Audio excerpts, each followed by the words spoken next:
caused the house fire which killed my brother 5 years ago. When I was 15 I had some of my friends over while I was watching my 11-year-old brother. My parents worked a night shift and I had to babysit him often, which I did not mind because I'd usually bring my friends over, and my brother wouldn't care really. It was around 10 p.m. and it was on a Friday and my brother was asleep, so we wanted to have some fun. So one of my friends brought over grass. We were in my room and one of my friends knew how to block the smell of the grass with this thing he made that would block the grass smell so we could smoke in the house.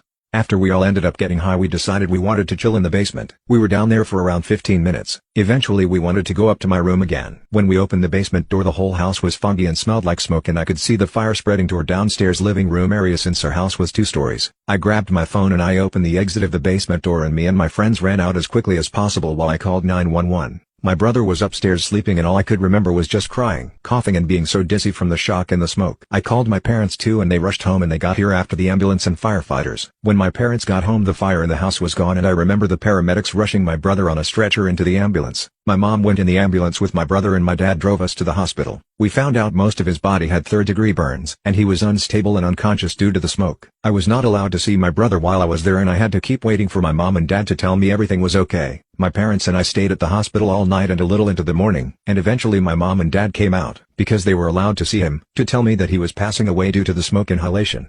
After our house was investigated for what could have started the fire we were told that it started in my room and they found a metal lighter. I remember bursting into tears telling my parents why I had a lighter in my room and what happened, and I remember saying it was all my fault. To this day I still feel the worst amount of guilt for what happened, and my parents have told me so many times that I didn't know that this would happen. They said they weren't angry with me but I still feel like they had some sort of anger towards me at that moment. The house was completely gone and we were lucky we had insurance and were even able to afford a new one.